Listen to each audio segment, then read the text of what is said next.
सूर्यवंश में एक राजा हुए, आप सभी जानते होंगे, राजा हरिश्चंद्र। वो अपनी सत्यवादिता, धर्मनिष्ठता और वचनबद्धता के लिए दूर दूर तक प्रसिद्ध थे। उनकी ख्याति त्रिलोकी में फैली थी, स्वर्ग में भी फैली थी।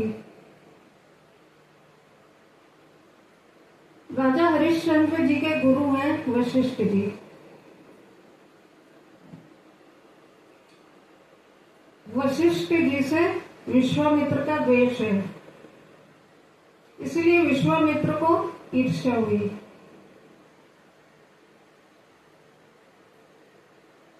और विश्वामित्र एक ने सोचा क्यों न इनकी परीक्षा ली जाए, राजा हरिश्चंद्र की।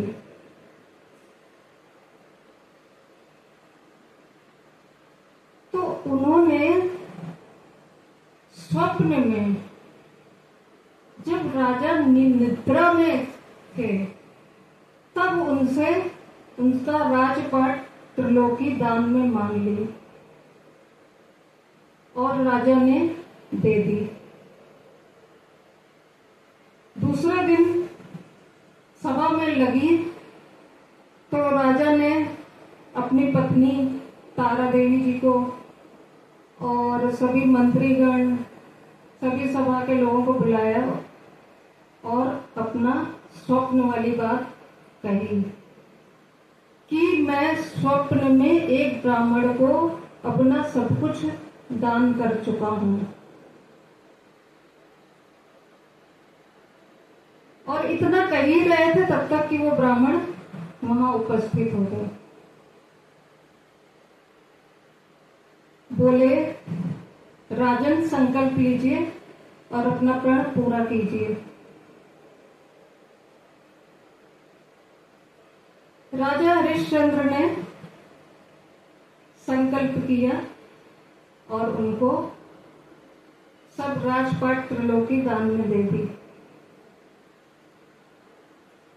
अभी भी उनको उनकी परीक्षा अभी तो काफी बाकी थी।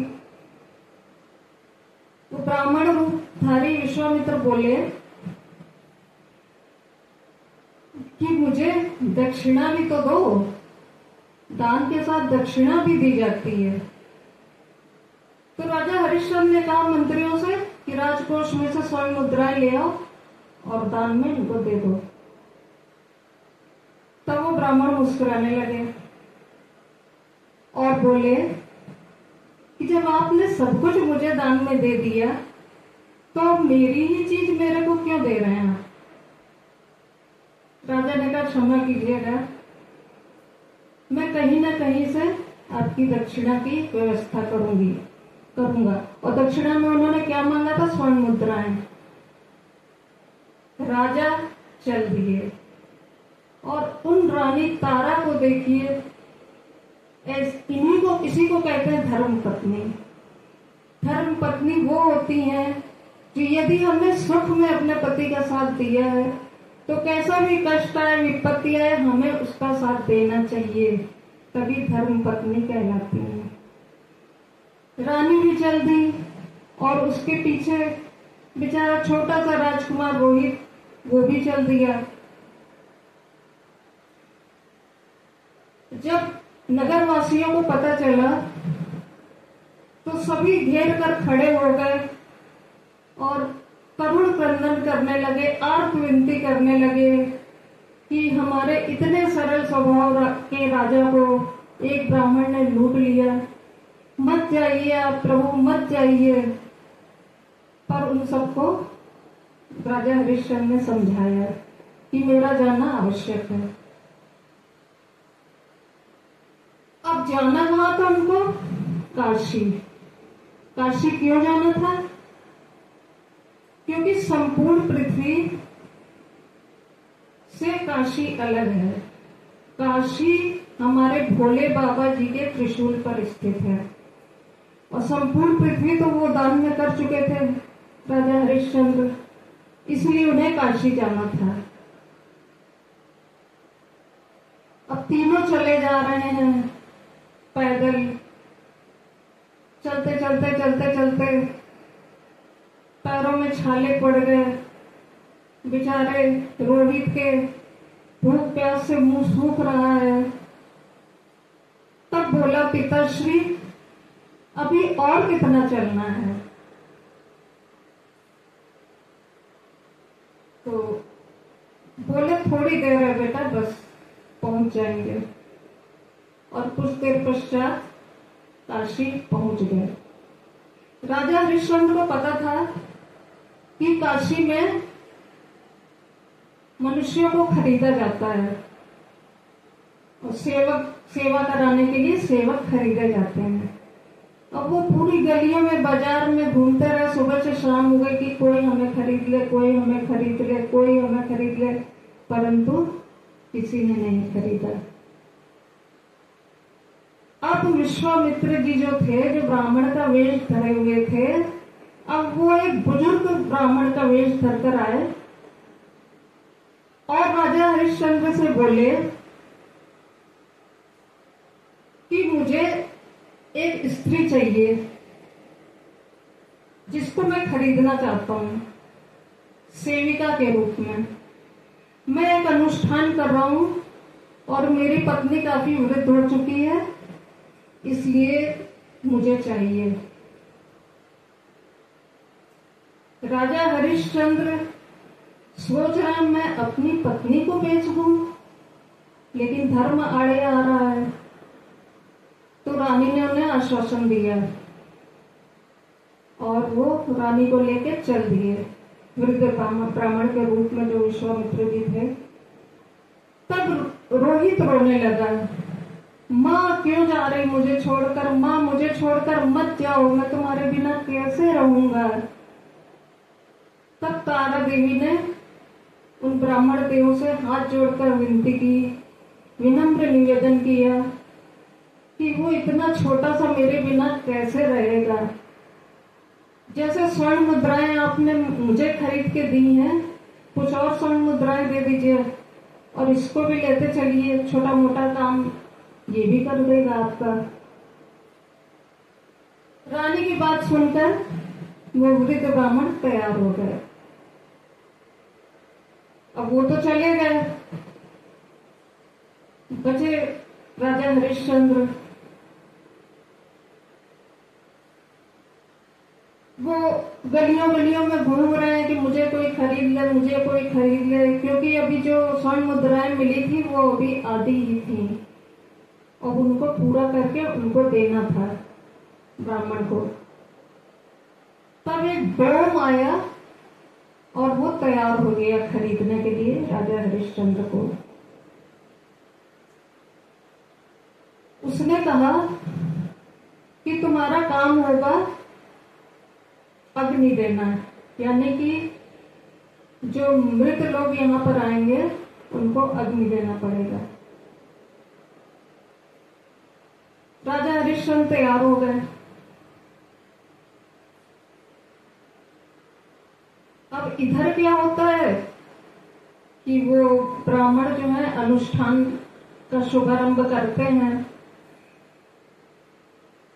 तो तारा देवी से कहते हैं कि जल्दी जल्दी सारा काम निपटाओ, पूजा की तैयारी करो और अपने पुत्र को भेज दो, पत्र पुष्प आदि तोड़ लाए।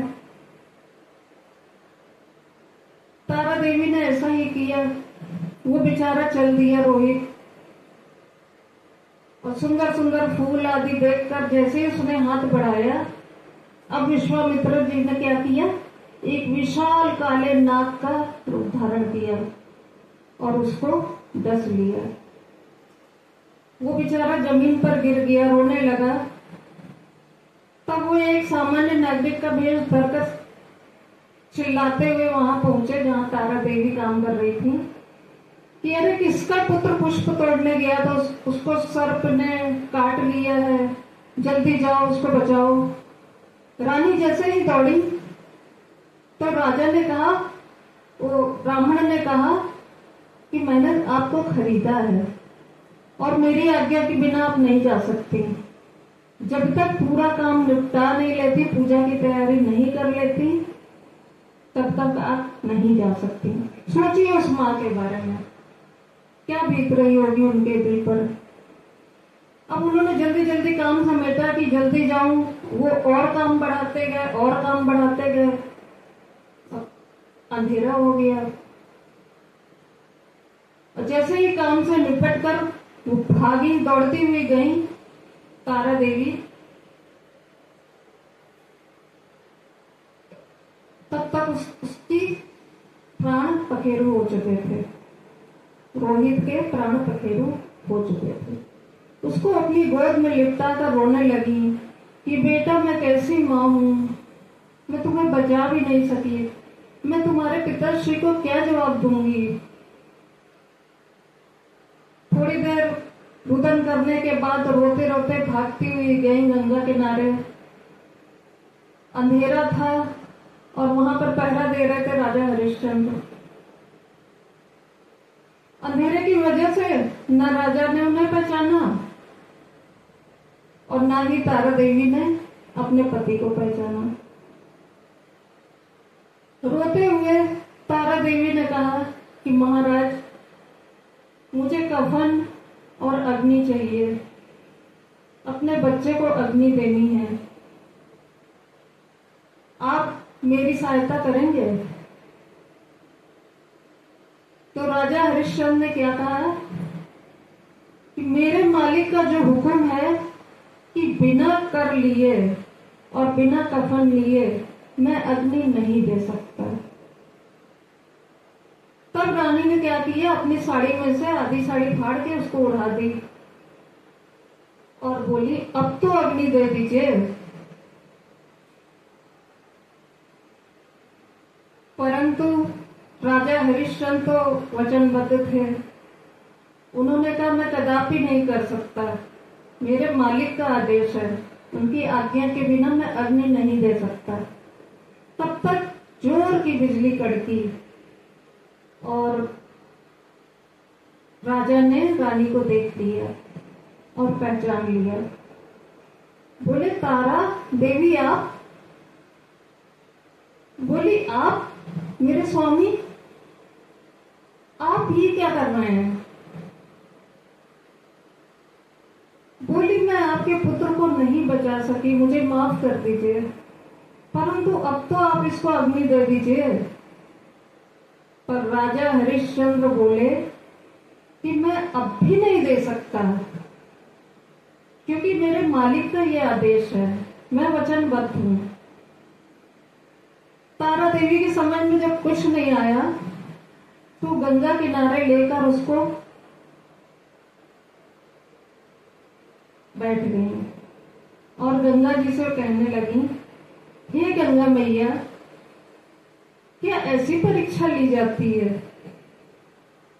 मेरा पुत्र भी नहीं बचा, हम सब अलग हो गए। तो गंगा मैया मानो कह रही हैं कि संसार एक गंगा की ही तरह है और इसके दो किनारे हैं, एक किनारे सुख है तो दूसरे किनारे पर दुख है।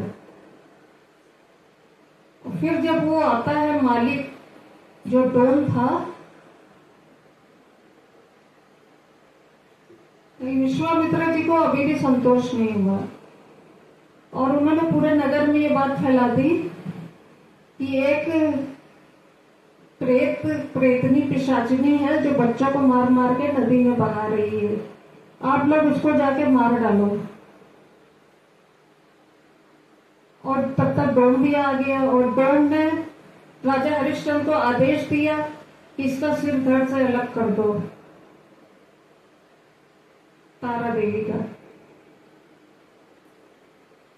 आज राजा हरिश्चंद्र की आंखों में अश्रु हैं,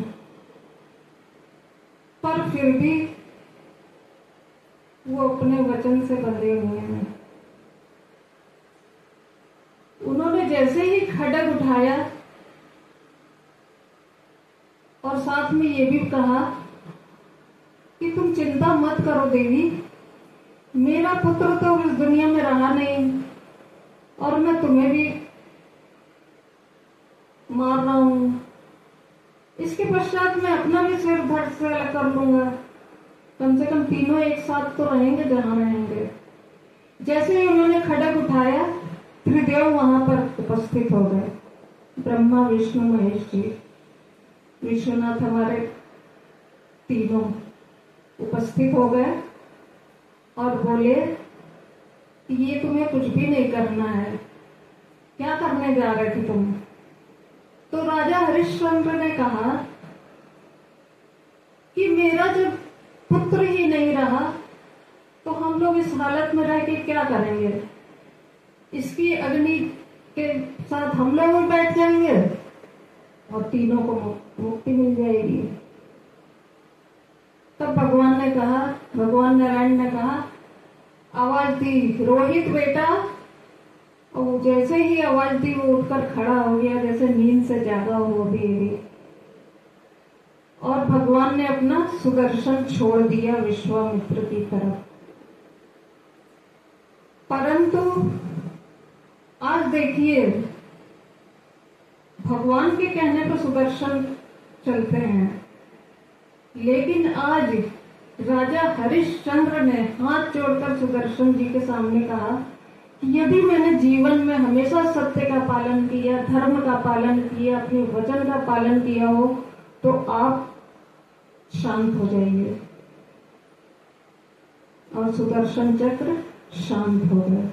आज भक्त के कहने से सुदर्शन चक्र शांत हो गए। और इस तरह से इसीलिए हमारी भारत भूमि इतनी महान है। क्यों महान है हमारी भारत भूमि इतनी? क्योंकि बड़े बड़े शूर वीर राजा, हर तरह की, यहाँ तक कि महिलाएं, रानी लक्ष्मीबाई, अहिल्याबाई होलकर, बड़े बड़े यहाँ पे शूरवीर हुए। इसलिए हमारी भारत भूमि इतनी पूजनीय है।